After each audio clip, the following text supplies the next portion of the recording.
Hello, good morning दोस्तों। आप सभी का ज्ञान सागर यूट्यूब चैनल में आप सभी का स्वागत है। साथियों, हमने कल पिछली वाली जो अपनी क्लास थी उसमें हमने 1857 की क्रांति का फर्स्ट पार्ट पढ़ा था। तो उस पार्ट में हमने 1857 की क्रांति के बारे में पढ़ा था, जिसमें उसके स्रोत, उनकी बुक, उनके सबूत के बारे में पढ़ा था और जो भू राजस्व व्यवस्था थी उनके तहत हमने स्थायी बंदोबस्त व्यवस्था, रेतवाड़ी व्यवस्था और एक अपनी जो मालवाड़ी व्यवस्था थी वो पढ़ी थी। तो आज हम जो पढ़ने जा रहे हैं, जो अपना अगला पार्ट है, तो उसमें हम पढ़ने जा रहे हैं अपनी वेलेजली की सहायक संधि। तो देखिए, अपनी जो भू राजस्व व्यवस्था थी उनमें अगली आती है अपनी वेलेजली की सहायक संधि।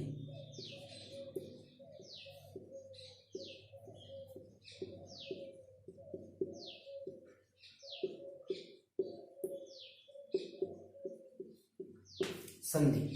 तो साथियों, आपको ज्ञात होगा जो वेलेजली है ये अंग्रेज आता है 1798 ईस्वी में और इसका काल है 1805 तक। यानी जो इनका समय है वेलेजली का, यह है 1798 से 1805 ईस्वी, यह इनका समय है। वेलेजली यानी भारत आए थे। जब ये भारत आए थे तो उस समय अंग्रेजों ने जो उत्तर में है, यानी उत्तर में अपने जो पूरे यानी क्षेत्र जीत गए थे, लेकिन दक्षिण में क्षेत्र 3 क्षेत्र बचे हुए थे। तो उनमें एक तो था मैसूर, तो मैसूर पड़ता है कर्नाटक में। एक था हैदराबाद और एक था मराठा। मराठा कहाँ है? महाराष्ट्र में। ये 3 क्षेत्र थे। ये 3 क्षेत्र क्या कर रहे थे? अंग्रेजों की नाक में दम कर रहे थे, यानी अंग्रेजों के पसीने छुटा रहे थे, क्योंकि इन भी अंग्रेज थे, इन तीनों को नहीं जीत पाए थे। तो इसलिए जब ये वेलेजली भारत आता है तो इनका जो एक मकसद क्या रहेगा? इनको अपने क्षेत्र में मिलाने का मकसद रहेगा। तो बताया जाता है कि इसी समय जब वेलेजली आता है तो उस समय तो हैदराबाद में कौन था? निजाम था। और मैसूर में कौन था? टीपू सुल्तान। ये थे। तो बताया जाता है कि इस समय 3 आंग्ल मैसूर युद्ध होते हैं। 3 आंग्ल मैसूर युद्ध होते हैं। किसके समय? वेलेजली के समय। तो सबसे पहला जो आंग्ल मैसूर युद्ध होता है वह होता है 1767 से 1769 के बीच, और दूसरा होता है 1780 से लेके 1784 के मध्य, और तीसरा होता है 1790 से लेके 1792 के मध्य। जब ये पहला 67 से 69 के बीच होता है तो इस समय मद्रास की संधि होती है।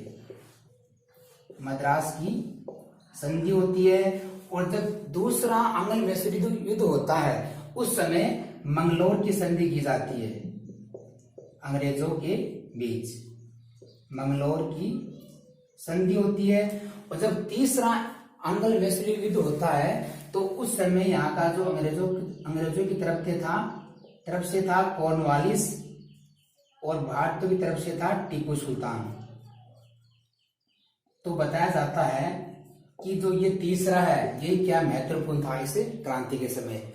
तो ये कॉर्नवालिस है, इसमें कॉर्नवालिस की जीत हो जाती है और टीपू सुल्तान क्या हो जाता है? पराजित हो जाता है।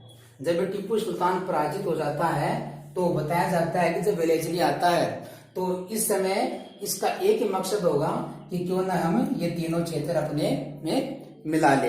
तो ये सबसे पहले सहायक संधि करेगा। वेलेजली आएगा तो ये सबसे पहले सहायक संधि करेगा।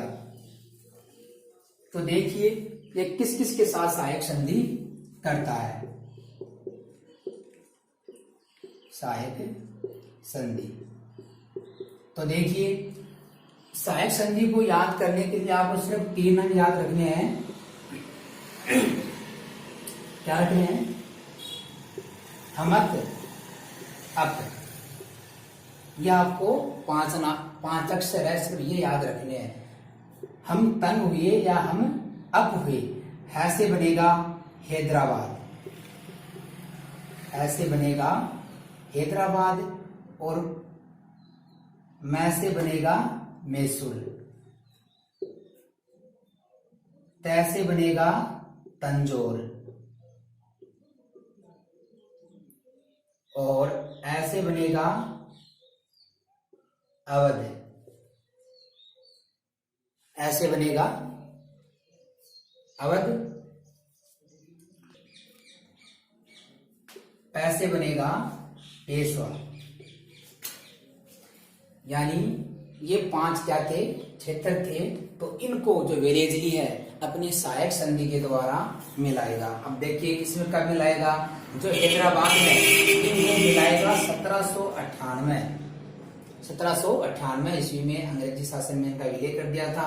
मैसूर का 1799 में। और फिर बात करते हैं तंजौर की, ये भी 1799 में। अब हम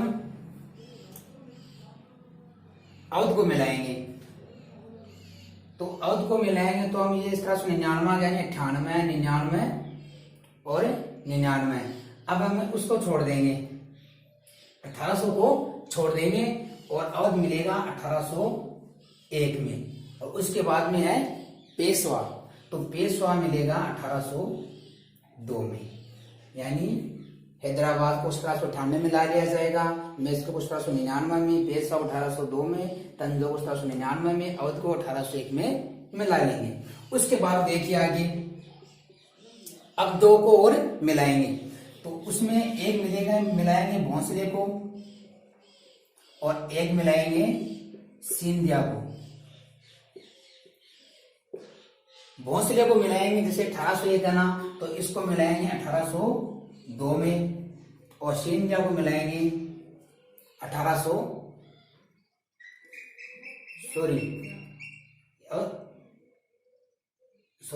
भोंसले मिलेगा 1803 में, और सिंधिया मिलेगा 1804 में। तो यानी ये जो विलय की सहायक संधि, इसके तहत ये इन क्षेत्रों को अपने साम्राज्य में मिलाएंगे। अब आगे देखिए, जो अगली अपनी आती है व्यवस्था, तो उस व्यवस्था का नाम है डलहौजी की गोद निषेध प्रथा।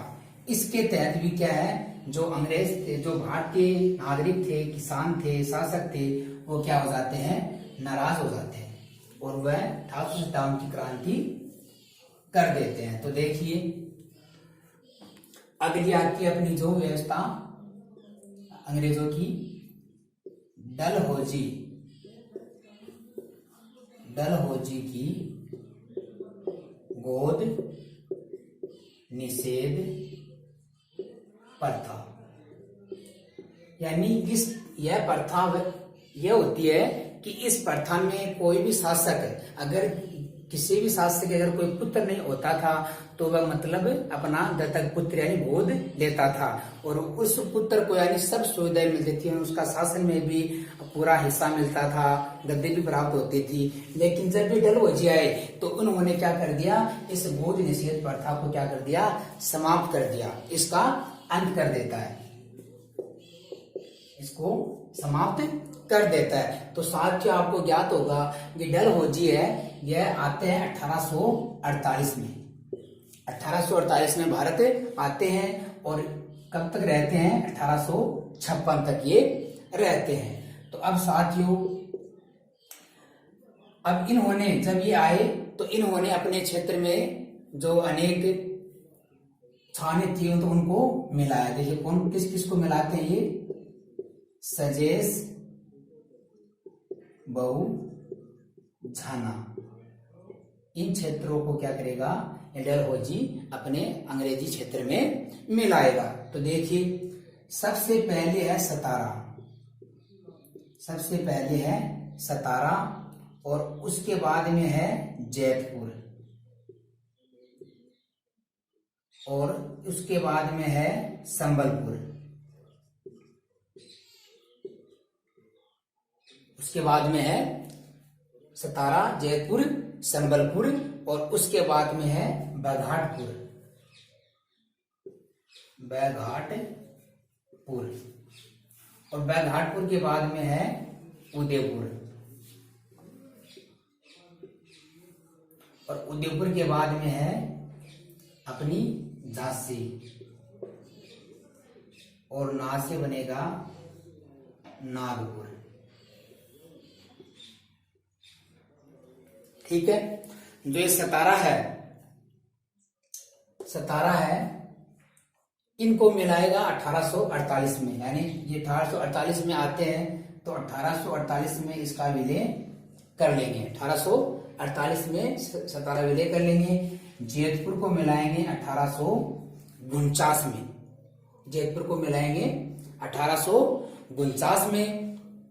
संबलपुर इनको मिलाएंगे 1849 में। अगला है अपना बघाटपुर, बघाटपुर को मिलाएंगे 1850 में। और उसके बाद में है अपना उदयपुर, उदयपुर को मिलाएंगे 1852 में। और उसके बाद में अपनी है झांसी, क्या है झांसी, झांसी को मिलाएंगे 1853 में। और उसके बाद में अपना नागपुर, तो इसको मिलाएंगे 1854 में। हाँ देखिए, जो अपना सतारा है ये कहाँ पड़ता है, महाराष्ट्र में पड़ता है। अपना संबलपुर है ये उड़ीसा में पड़ता है। जो अपना बघाटपुर है ये कहाँ पड़ता है, पंजाब में पड़ता है। अपना झांसी है ये यूपी में पड़ता है। नागपुर अपना महाराष्ट्र में पड़ता है। तो बताया जाता है कि जब ये इनको विलय किया गया तो इस समय सतारा में कौन था, अप्पा साहब था। अप्पा साहब यहाँ का शासन संभाल रहे थे, अप्पा साहब थे। और फिर ये अपना जो संबलपुर है यहाँ पर कौन थे, नारायण सिंह थे। नारायण सिंह का शासन था। और अपनी जो झांसी है, झांसी में आपको सबको पता होगा यहाँ पर कौन था, गंगाधर राव था। गंगाधर राव था, जो आपको ये भी ज्ञात होगा जिसकी पत्नी थी जिसका नाम क्या था, लक्ष्मीबाई था। लक्ष्मीबाई इसका नाम था। और लक्ष्मीबाई का बचपन का नाम क्या था, मणिकर्णिका था। मणिकर्णिका लक्ष्मीबाई का बचपन का नाम था। तो साथियों आपको ये भी ज्ञात होगा कि जो लक्ष्मीबाई है इन्होंने एक दत्तक पुत्र गोद लिया था और जिसका क्या नाम था, दामोदर था। दामोदर था। ठीक है, अब आगे देखिए, जो अपना बघाटपुर पंजाब है यहाँ पर किसका शासन था, कौन कर रहा था, विजय सिंह नाम के एक राजा, इनका शासन था। ठीक है, यहां तक हो गया। अब आगे देखिए, अब ये घटना और घटित होती है, वो कब होती है, 1806 में होती है। ये क्या है, वेरी वेरी वेरी मोस्ट है। यानी 1806 में अंग्रेजों ने किसको मिला लिया था, अवध को मिला लिया था। और अवध क्या था, अंग्रेजों का खास मित्र था। कौन, अवध। और इसलिए अवध को ये कुशासन ने धोखे से कुशासन का आरोप लगाकर और अंग्रेज क्या करते हैं, अवध को अपने क्षेत्र में मिला लेते हैं। और इनको ये रिपोर्ट कौन देता है, आगे रिपोर्ट देते हैं आउटरम। और साथियों जो ये झूठा आरोप लगाते हैं किस पर, अवध पर झूठा आरोप लगाकर और अवध को अपने क्षेत्र में मिला लेते हैं। और ये झूठा आरोप कौन लगाता है, जेम्स आउटरम, जो एक अंग्रेज सिपाही था। आउटरम अंग्रेज अधिकारी था। और ये क्या करते हैं, अवध को धोखे से मिला लेते हैं। और साथियों आपको ये भी ज्ञात होना चाहिए कि जो ये अवध था, 1857 की क्रांति के समय सैनिक 1857 की क्रांति के समय सैनिक सबसे ज्यादा किस क्षेत्र के थे, वो अवध के थे। सैनिक सबसे ज्यादा कहाँ के थे, अवध के थे 1857 की क्रांति में। ठीक है, और आपको ये भी ज्ञात होना चाहिए कि जो ये अवध है यहाँ पर जो नवाब था उसका नाम था वाजिद अली शाह। क्या नाम था? वाजिद अली शाह। यह यहाँ का नवाब था। फिर क्या होता है, जो इस वाजिद अली शाह को अंग्रेज क्या कर लेते हैं? गिरफ्तार कर लेते हैं। और फिर उसके स्थान पर यहाँ का शासक कौन संभालता है? जो उसकी बेगम थी, और उसका नाम क्या था? हजरत महल था। आपने सुना होगा, उसका नाम था हजरत महल। यह यहाँ अवध का क्या करती है? शासन संभालती है। अब साथियों, आपको एक वेरी वेरी मोस्ट बात ये भी ज्ञात होनी चाहिए कि जो ये हजरत महल है और महारानी लक्ष्मीबाई है, इनको दो नामों से पुकारते हैं और ये हर बार एग्जाम में पूछा जाता है। तो देखिए, जो ये अपनी हजरत महल है, हजरत महल है, इनको कहा जाता है महक परी। क्या कहते हैं? महक परी कहा जाता है। और जो अपनी रानी लक्ष्मीबाई है, इसको कहा जाता है महल परी। ये इतना डिफरेंट है। यानी हजरत महल को कहते हैं महक परी कहा जाता है और महारानी लक्ष्मीबाई को कहा जाता है महल परी। कि जो मैंने आपको बताया, ये हर बार एग्जाम में, यानी कई बार एग्जाम में पूछ लिया जाता है और ये क्या है? वेरी वेरी मोस्ट है। अब आगे देखिए कि 1857 की क्रांति के होने के और कौन सा कारण है। तो हम जो अगला कारण आता है, बाता है पद व पेंशन। ये भी एक कारण था 1857 की क्रांति का। तो साथियों, आपको यह मालूम होना चाहिए कि जो पद है, जो हमारे भारतीय सैनिक थे, उनको क्या निम्न पद दिया गया था। जो अंग्रेज सिपाही थे, उनको ऊंचे पद दे रखे थे। और जो हमारी जो पेंशन थी, जो तनख्वाह थी, वो भी क्या है? अंग्रेजों के मामले, यानी अंग्रेजों के हिसाब से हमारे बहुत कम थी और अंग्रेजों को क्या थी? ज्यादा थी। तो साथियों, इस समय एक घटना ये भी घटती है कि एक बहादुर शाह जफर थे। बहादुर शाह जफर, बहादुर शाह जफर थे। तो इनको यह कहा गया कि आप लाल किला को क्या कर दो? खाली कर दो। लाल किला क्या कर दो? खाली कर दो। और लाल किला खाली कर कर और आप, यानी आप लाल किला खाली कर दो और आप अपनी जो बादशाह है उसको क्या कर दो? छोड़ दो। किसने कहा? अंग्रेजों ने कहा। और जो आपके सिक्के हैं, उस सिक्कों पे जो आपका नाम है, उनको भी आप मिटा दो और आपके जो सिक्के पे नाम है उनको हटा दो। ये कौन कहता है? ये अंग्रेज कहते हैं। किसको? बहादुर शाह जफर को। और इससे भी क्या है, जो भारतीय जनता थी वो क्या हो जाती है? नाराज हो जाती है और इनको यह कहती है कि आप लाल किला छोड़कर कहां चले जाओ? कुतुब मीनार में चले जाओ। वहां पर एक वो कमरा था, तो उस कमरे में आप क्या करो? वहां पे चले जाओ। अब ये तो हो गई। अब इसी समय एक घटना और घटित होती है और वह घटना घटित होती है 1818 ईस्वी में। तो आपको साथ याद होगा कि इस समय अंतिम पेशवा था बाजीराव।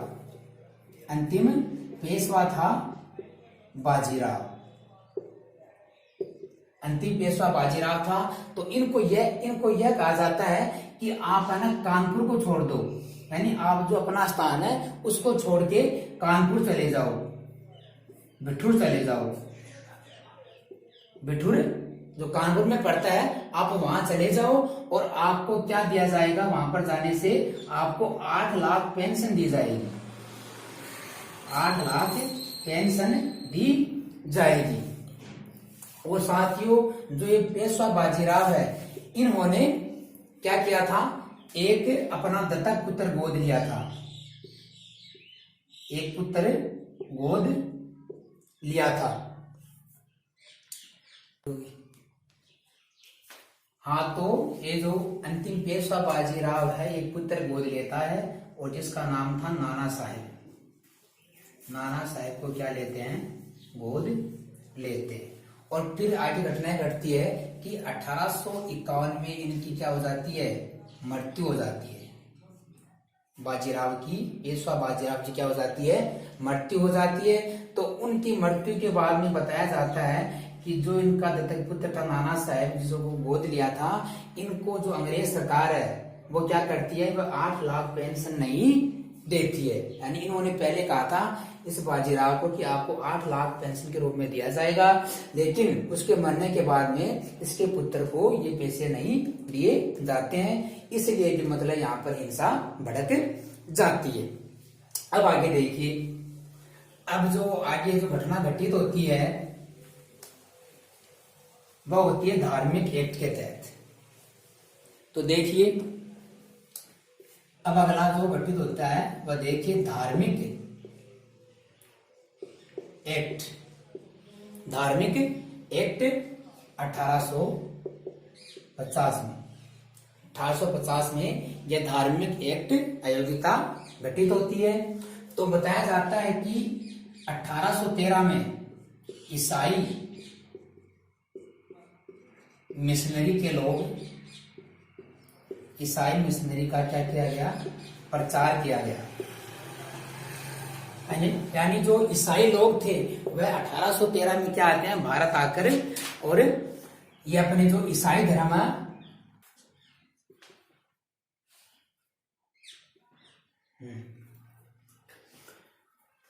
तो जो ईसाई मिशनरी थे, जो ईसाई धर्म के लोग थे, वो अपने बाहर देश आते हैं और वो यह कहते हैं कि आप जो हमारे यानी सभी लोगों को मतलब अपने धर्म को ग्रहण करने की बात कहते हैं, सभी को मतलब इतना अधिक हस्तक्षेप करते हैं कि आप हमारा धर्म ग्रहण करो। तो इससे बाकी जनता भी क्या हो जाती है, नाराज हो जाती है। और फिर एक इस समय मेगल्स घोषणा पत्र, यह भी एक कारण का विषय था। अगला देखिए, फिर है सती प्रथा, बाल विवाह और कन्यावती, इन पर अंग्रेज सरकार ने क्या लगा दी थी, रोक लगा दी थी। इससे भी क्या भारतीय जनता नाराज हो गए थे। जो राजपूत, जो बंगाली लोग थे, वो इस समय क्या बाल विवाह करते थे, कन्यावत करते थे। तो इसलिए भी हुआ मतलब नाराज हो गए कि अंग्रेजों ने हमारे जो धार्मिक मामले इनमें क्या किया है, इंटरफेयर किया है, हस्तक्षेप किया है। तो साथियों, जो सती प्रथा है ये आपको ज्ञात होगा, ये 4 सितंबर 1829 में इस पर एक कानून बनाया था, एक्ट बनाया था। किसने, विलियम बेंटिंग ने 4 सितंबर 1829 में सती प्रथा पर कानून बनाया था और इसको क्या घोषित किया था, अवैध। सती प्रथा नहीं शुरू करेगा, सती प्रथा स्टार्ट नहीं करेगा। यहां तक हो गया। अब आगे देखिए, अब जो अगला जो धार्मिक कारण है वह कौन सा है, वो देखिए। अब है 1854 में जो डाक के विषय में भी क्या है, अंग्रेजों ने उस पर रोक लगा दी थी, अधिनियम बना दिया था। इसमें जो हमारे जो सैनिक थे उनको जो निःशुल्क सेवा मिलती थी डाक के क्षेत्र में, वो भी क्या कर दी जाती है, समाप्त कर दी जाती है। अब उसके बाद में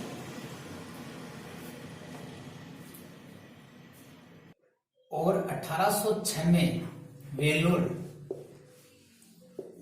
पड़ता है मद्रास में। यहां पर क्या हुआ था, धार्मिक विद्रोह हुआ था प्रथम, धार्मिक विद्रोह हुआ था प्रथम। और जो 1864 में बक्सर का युद्ध हुआ था ना, तो उसको बोलेंगे प्रथम सैनिक विद्रोह है।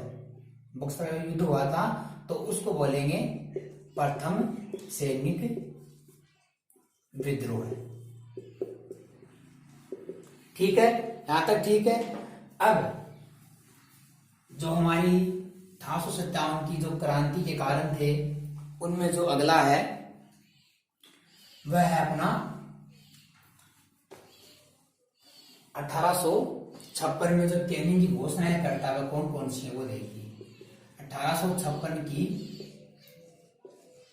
कैनिंग की घोषणा कैनिंग जो अपना क्या था, अंतिम गवर्नर जनरल था।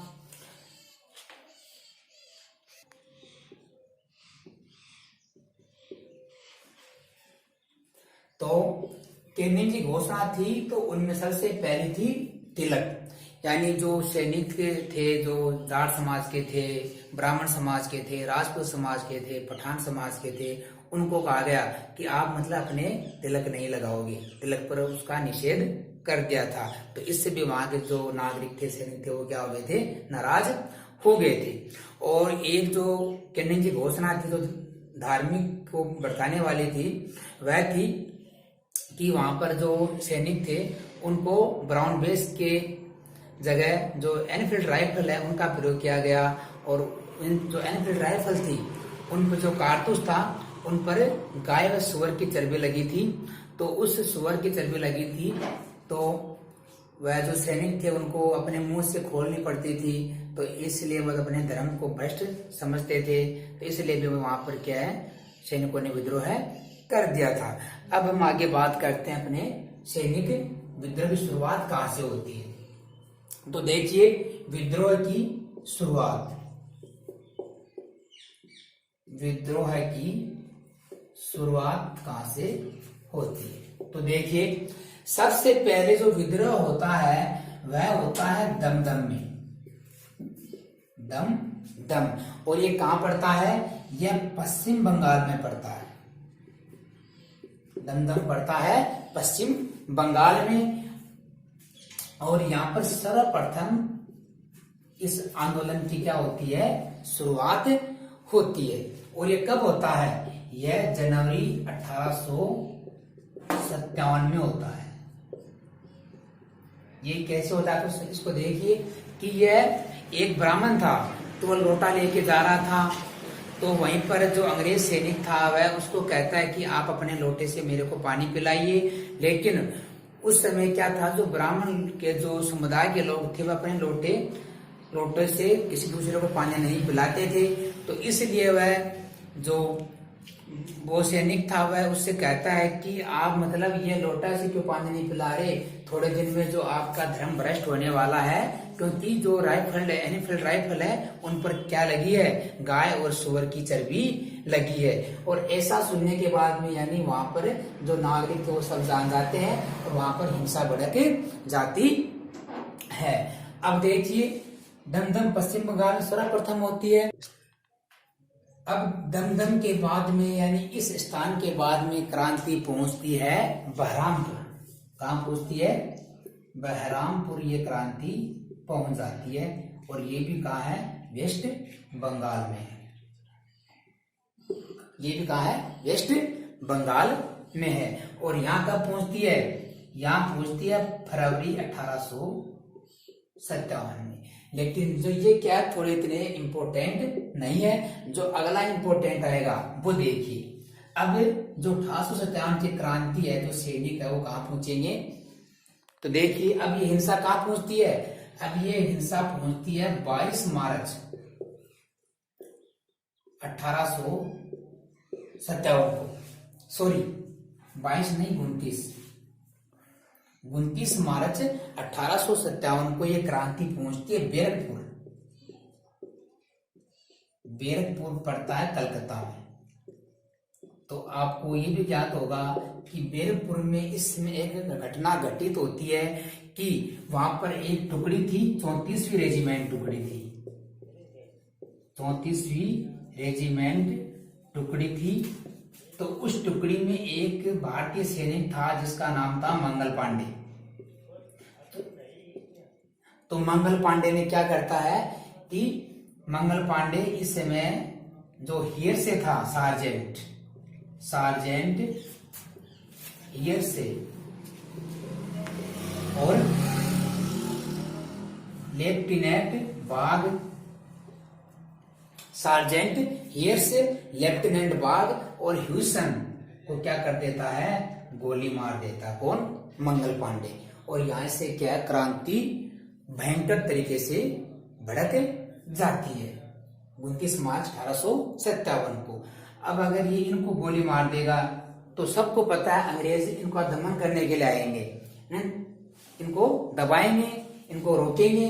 तो बताया जाता है कि 8 अप्रैल को जो मंगल पांडे है उनको क्या दी जाती है, फांसी दी जाती है। अब आपको ये याद रखना है कि 29 मार्च को बैरकपुर छावनी से ये क्रांति स्टार्ट हुई थी और 8 अप्रैल को मंगल पांडे को क्या दी थी, फांसी दे दी गई थी। अब ये बैरकपुर से फिर ये कहाँ आएगी, अब क्रांति जो सैनिक है बैरकपुर से जो हिंसा कहां से अब आगे कहाँ आएगी, मेरठ आएगी। मेरठ में ये आएगी 10 मई। मेरठ में कब आएगी, 10 मई को ये मेरठ में पहुंचेगी 24 अप्रैल।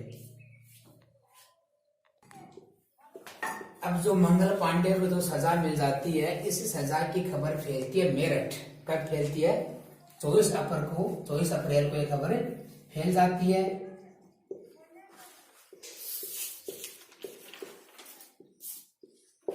अप्रैल को ये खबर फैलती है। तो इस खबर को फैलने के बाद में यहाँ पर 85 जो सैनिक है वो क्या कर देते हैं, विद्रोह कर देते हैं। और वह क्या करते हैं, जो एनफील्ड राइफल थी उन पर कारतूस का प्रयोग करने से क्या कर देते हैं, मना कर देते हैं। और ऐसा करने पर जो वहां पर अंग्रेज अधिकारी है वह सब उनको पकड़ लेते हैं, उनको गिरफ्तार कर लेते हैं। और उसके बाद में बताया जाता है कि 9 मई को और जो ये 85 सैनिक थे उनको क्या दी जाती है, फांसी की सजा दी जाती है। फांसी की नहीं, इनको 10 साल का कारावास की सजा दी जाती है। ठीक है, 9 मई को यहां तक हो गई। अब 10 मई को ये हिंसा पूरे मेरठ में फैल जाती है, यानी 10 मई को ये विद्रोह अत्यधिक भयंकर तरीके से क्या है, फैल जाता है। ठीक, तो 10 मई को मेरठ में क्या है, ये विद्रोह अत्यधिक मात्रा में हो जाता है। तो बताया जाता है कि यहाँ पर मेरठ में एक हेविट प्रधान अंग्रेज सैनिक था, तो उसको क्या करते हैं, जो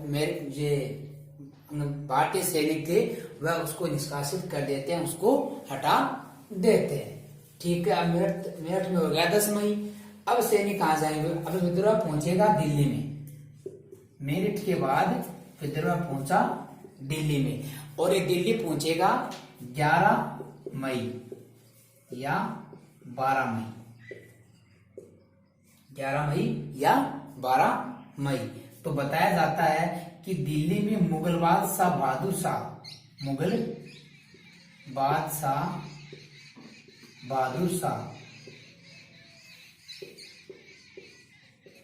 शाह को क्या बनाएंगे, अपना नेता बनाएंगे। कौन, क्रांतिकारी बहादुर शाह जफर को क्या बनाएंगे, नेता बनाएंगे। लेकिन जो ये बहादुर शाह जफर है यानी बूढ़े बहुत हो चुके हैं, तो ये मतलब इस क्रांति का नेतृत्व नहीं करेंगे। और फिर बताया जाता है कि इस क्रांति का नेतृत्व करेंगे बख्त खां। कौन करेंगे, बख्त खां इस क्रांति का नेतृत्व करेंगे। तो वास्तविक नेतृत्वकर्ता कौन होगा, बख्त खां होगा।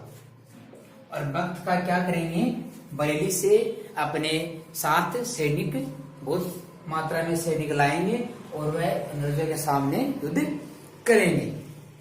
अब देखिए, अब आगे देखिए, जो बहादुर शाह है, अब आपको ज्ञात है कि अगर यहाँ पर ये जो नेतृत्व करता है बख्त खां, ये विद्रोह करेंगे तो ये श्योर है इनको दबाने के लिए अंग्रेज अधिकारी जरूर आएंगे। तो बताया जाता है कि इस समय 2 अंग्रेज अधिकारी आते हैं, एक का नाम था निकलसन और एक का नाम था हडसन। लेकिन निकलसन को ये जो विद्रोही है वो क्या कर देते हैं, मार देते हैं, यानी इसको तो मार देते हैं। और हडसन क्या कर देता है, इन क्षेत्र को क्या कर लेता है, छीन लेता है। तो बताया जाता है कि जो बहादुर शाह जफर है, इनके 2 पुत्र थे।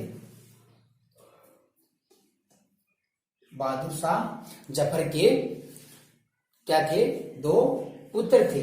तो एक का नाम था मुगल, एक पुत्र का क्या नाम था, मुगल था, और दूसरा का नाम था ख्वाजा। बहादुर शाह के 2 पुत्र थे, एक का मुगल नाम था और एक का नाम था ख्वाजा। और इनको क्या करते हैं, ये अंग्रेज सरकार क्या कर लेती है, गिरफ्तार कर लेती है, मुगल और ख्वाजा को। और एक मुगल बादशाह का एक पुत्र था जिसका नाम था अबू बकर, इनको भी गिरफ्तार कर लिया जाता है। और फिर बताया जाता है कि इन तीनों को क्या दी जाती है, मृत्युदंड की सजा दी जाती है। अब आगे देखिए, यहां तक हो गया। और फिर बहादुर शाह को क्या करते हैं, हुमायूं मकबरे से उसको बंदी बना लेते हैं।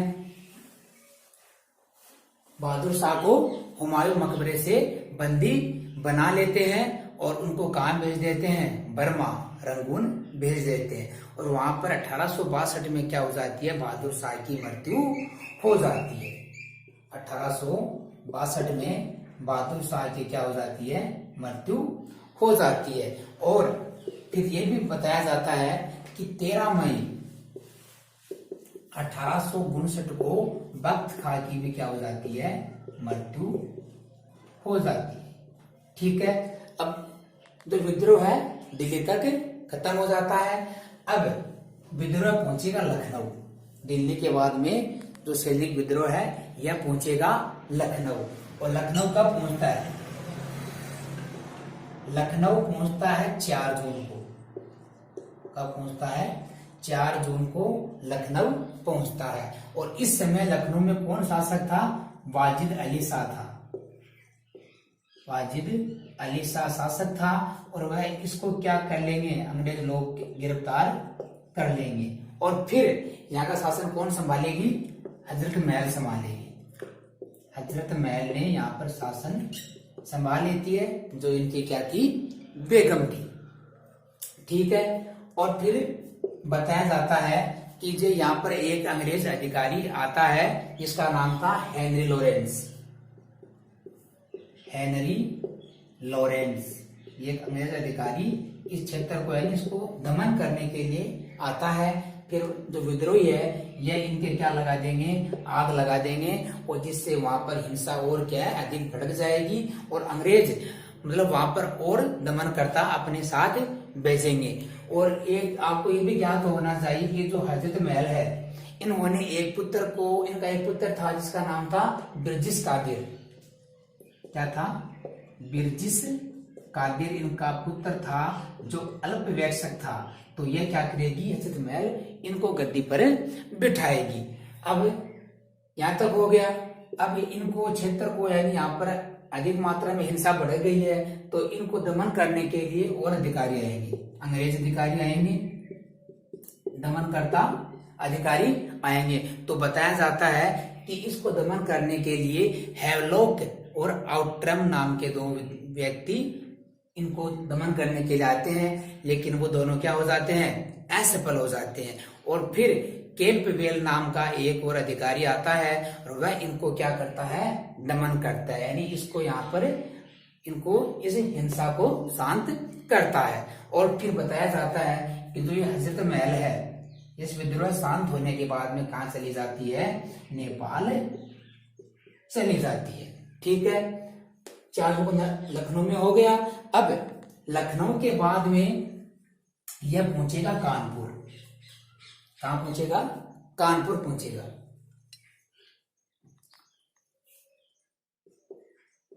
और कानपुर पहुंचता है 5 जून को। कब पहुंचता है, 5 जून को ये 5 जून को पहुंच गया कानपुर।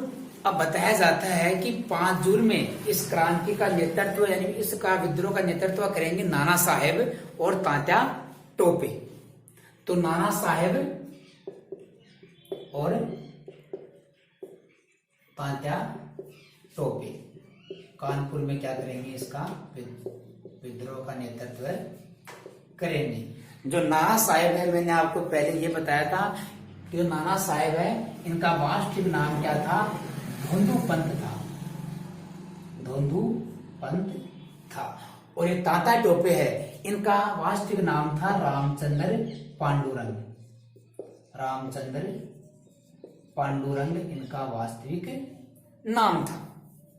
ठीक है, अब यहाँ पर नेतृत्व कर रहे, हिंसा भड़क रही है। अब आपको ये भी ज्ञात है कि हिंसा भड़क रही है तो अंग्रेज अधिकारी दमन करने के लिए आएंगे, तो इनको दमन करने के लिए कौन आता है? यहाँ पर भी कैंपबेल ही आता है। और फिर नाना साहेब क्या करते हैं? ये क्षेत्र शांत होने के बाद में नाना साहेब भी कहाँ चले जाते हैं? नेपाल चले जाते हैं। अब जो विद्रोह पहुंचेगा कहाँ पहुंचेगा? झांसी पहुंचेगा। और झांसी में कौन है? लक्ष्मीबाई है, जिसका बचपन का नाम मैंने पहले बताया था, क्या था? मणिकर्णिका था। ठीक है, अब यहाँ पर जो इस विद्रोह को दमन करने के लिए जो अंग्रेज अधिकारी आएगा उसका नाम है ह्यूरोज। दमन कौन करेगा? ह्यूरोज जो अंग्रेज अधिकारी होगा इनका दमन करने के लिए आएगा। और फिर बताया जाता है कि लक्ष्मीबाई ह्यूरोज के आने के बाद में क्या कर देती है? कालपी चली जाती है, कालपी चली जाती है। और कालपी में यहाँ पे इनका साथ कौन देते हैं? तात्या टोपे इनका साथ देते हैं। यानी इस विद्रोह में लक्ष्मीबाई का साथ देते हैं तात्या टोपे। और फिर बताया जाता है कि तात्या टोपे और लक्ष्मीबाई दोनों साथ में फिर कहाँ चले जाते हैं? ग्वालियर चले जाते हैं। अंत में दोनों कहाँ जाते हैं? साथ में ग्वालियर चले जाते हैं, ग्वालियर चले जाते हैं। और फिर ठीक है, यहां तक ये क्रांति हो गई। अब हम बात करते हैं आगे कि 17 जून 1858 को, 17 जून 1858 को महारानी लक्ष्मीबाई की क्या हो जाती है? मृत्यु हो जाती है। महारानी लक्ष्मीबाई की मृत्यु हो जाती है। और कहाँ होती है वो मैंने बताया था कि ये ग्वालियर में इनकी मृत्यु हो जाती है। और तात्या टोपे की मृत्यु हो जाती है 18 अप्रैल 1859 में तात्या टोपे की मृत्यु हो जाती है। यहां तक कि विद्रोह हो गया। अब और क्षेत्र भी थे जहां पर यानी क्रांति भड़की थी, वहां पर किस किसी ने क्या नेतृत्व है? क्रांति का नेतृत्व किया था। तो देखिए, एक स्थान का नाम आता है फैजाबाद, फैजाबाद। और यहाँ पर जो क्रांति का नेतृत्व करने वाले थे उनका नाम था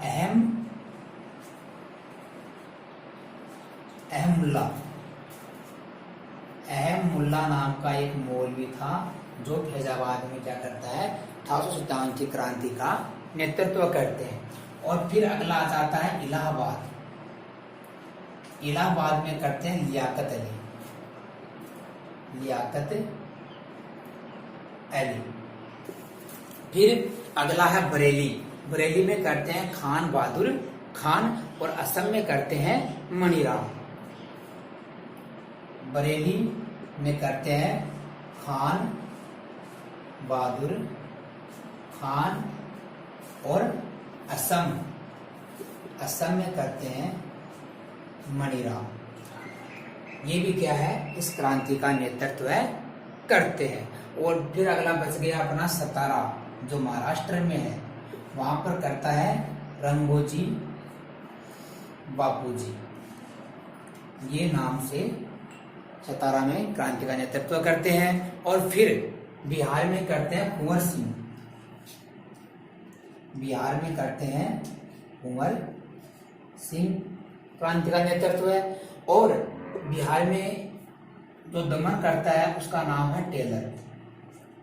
टेलर जो अंग्रेज अधिकारी था वह इस क्रांति का दमन करने के लिए आता है। यहाँ पर क्या है? क्रांति भड़की थी। अब हम आगे बात करते हैं कि इसकी असफलता के कारण कि 1857 की क्रांति की असफलता के क्या कारण थे। तो सबसे पहला कारण था कि जो अनेक शासक वर्ग थे, जो मतलब उन्होंने अंग्रेजों का साथ दिया था, न कि जो भारतीय सैनिक थे उनका साथ दिया था। तो उनमें बताया जाता है कि हरियाणा, पंजाब और कश्मीर, ये जो 3 क्षेत्र थे, यहाँ के जो शासक थे उन्होंने अंग्रेजों का साथ दिया था। और जो मैंने आपको पिछली वीडियो में बताया था कि जो जमींदार लोग थे वो भी क्या है, अंग्रेजों के स्वामी भक्त हो गए थे। इसलिए जो जमींदार लोग थे, जो शासक वर्ग थे, जो व्यापारी वर्ग थे, शिक्षक वर्ग थे, उन्होंने भी क्या किया था, अंग्रेजों का साथ दिया था। इसलिए ये क्रांति क्या हो गई थी, असफल हो गई थी। और दूसरा इसमें क्या था, संगठन का अभाव था। जो भारतीय सैनिक थे, जो क्रांतिकारी थे, उनमें क्या था, संगठन का अभाव था। और उनके पास क्या नहीं थे, शस्त्र भी नहीं थे। और उनमें नेतृत्व की भी क्या थी, कमी थी। ये इसकी असफलता के क्या थे, कारण थे। अब बात करते हैं परिणाम की, कि वो क्रांति हो तो गई, अब क्या परिणाम होगा। क्रांति तो हो गई, अब यानी इसके बाद में क्या परिणाम होगा। तो बताया जाता है कि जो ब्रिटेन की जो महारानी थी विक्टोरिया, वह क्या इंडिया कंपनी का शासन था ना भारत में, उसको क्या कर देती है, समाप्त कर देती है। और वहां का शासन अपने हाथों में स्वयं ले लेती है, यानी ब्रिटिश क्राउन के तहत अपने हाथों में वहां का शासन ले लेती है। और वहां पर एक भारतीय परिषद का निर्माण किया जाता है, और जिसका हेड भारत सचिव को बनाया जाता है। और उसमें जो गवर्नर जनरल बनता है, किसको बनाते हैं, कैनिंग को बनाते हैं। और उस पर बताया जाता है कि कैनिंग के स्थान पर, सॉरी, उसकी गवर्नर जनरल के स्थान पर किसका उपाधि दी जाती है, वायसराय की उपाधि दी जाती है। फिर बताया जाता है कैनिंग अपने भारत के क्या होंगे, प्रथम वायसराय होंगे। तो ये अपनी 1857 की क्रांति का क्या हो जाता है, अंत हो जाता है। तो साथियों, आपको ये वीडियो कैसा लगा कमेंट करके जरूर बताइए, और अपने दोस्तों के साथ शेयर भी करें। धन्यवाद।